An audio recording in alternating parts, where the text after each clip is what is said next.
Baik.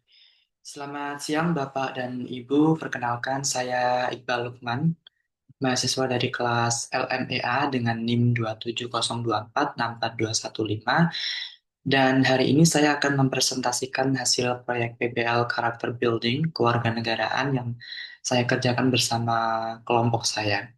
Judul proyek kami adalah pengaruh jam kerja panjang terhadap kesehatan dan keseimbangan hidup pekerja di Indonesia.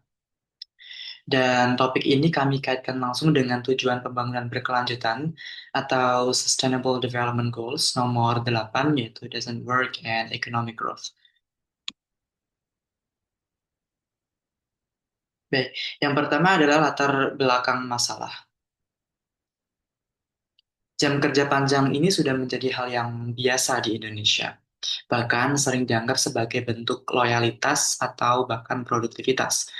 Padahal menurut WHO, bekerja lebih dari 55 jam dalam seminggu itu dapat meningkatkan resiko stroke dan penyakit jantung gitu. Selain berdampak pada kesehatan fisik dan mental, jam kerja berlebihan ini juga mengganggu waktu istirahat, kemudian aktivitas sosial dan hubungan keluarga gitu. Dan kondisi ini jelas bertentangan dengan SDG nomor 8 yang menekankan pentingnya menciptakan lingkungan kerja yang aman, yang sehat, dan layak bagi semua pekerja gitu. Nah, dari latar belakang yang saya sampaikan tadi, saya bersama kelompok saya merumuskan 5 pertanyaan utama yang menjadi rumusan masalah. Yang pertama, bagaimana persepsi pekerja terhadap jam kerja mereka? Yang kedua, apa dampak jam kerja panjang ini terhadap kesehatan fisik dan mental? Yang nomor tiga, apa hubungan antara jam kerja panjang dan produktivitas? Yang keempat, strategi apa yang digunakan pekerja untuk bertahan? Dan yang terakhir adalah bagaimana efektivitas kebijakan perusahaan dan regulasi pemerintah. Gitu.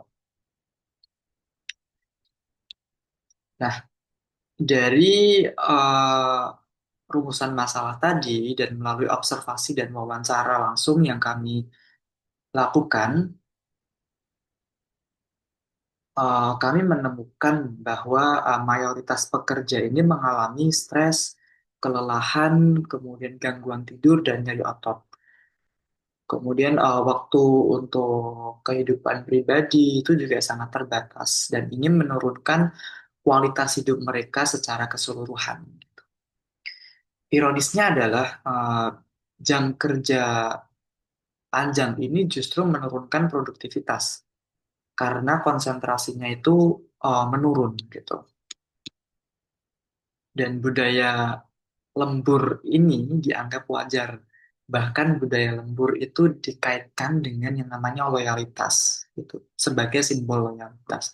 Sebagian pekerja ini mencoba bertahan dengan istirahat maksimal, kemudian memanajemen waktu dengan baik atau olahraga ringan. Tetapi sebenarnya strategi ini tuh bersifat sementara dan tidak menyentuh akar masalah gitu.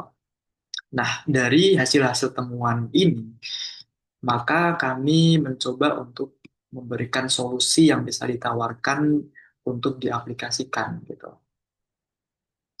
Berdasarkan temuan-temuan ini gitu, kami akhirnya menemukan uh, 6 poin solusi yang bisa dicoba. Yang pertama adalah penerapan jam kerja yang fleksibel secara nyata. Jadi bukan hanya di atas kertas aja, tapi diimplementasikan secara nyata. Yang kedua adalah monitoring lembur secara digital agar transparan. Jadi baik pekerja maupun manajemen itu sama-sama dapat memonitoring beban kerja ini. Gitu. Yang ketiga adalah perusahaan perlu menyediakan program dukungan kesehatan fisik dan mental. Itu misalnya adalah olahraga atau sesi konseling seperti itu.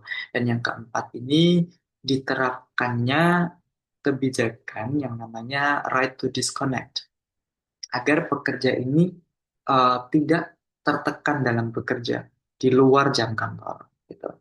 Selain itu, audit internal ini juga perlu dilakukan secara berkala dan forum komunikasi dua arah antara pekerja dan manajemen itu sangat penting agar kebijakan ini benar-benar dirasakan dampaknya gitu. Nah, eh, lalu apa yang menjadi kesimpulan dari presentasi ini?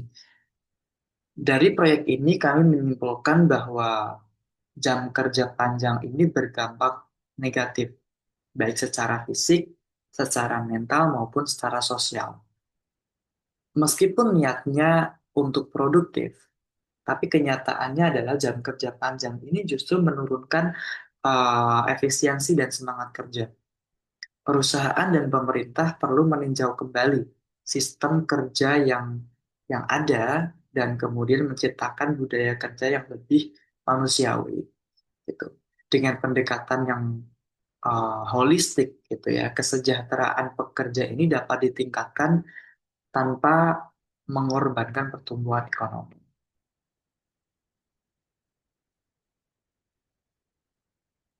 Nah, kemudian kita menuju ke refleksi pribadi. Melalui proyeksi ini, melalui proyek ini, saya mendapatkan pemahaman bahwa eh, pemahaman langsung ya tentang dunia kerja dari sudut pandang para pekerja, khususnya di staf administrasi rumah sakit.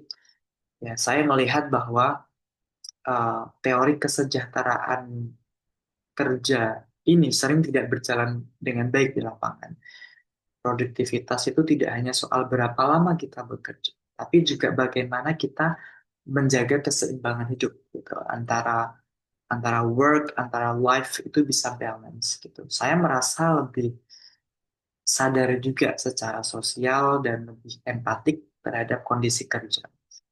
Saya merasa apa ya pengalaman ini menguatkan empati dan kesadaran sosial tadi.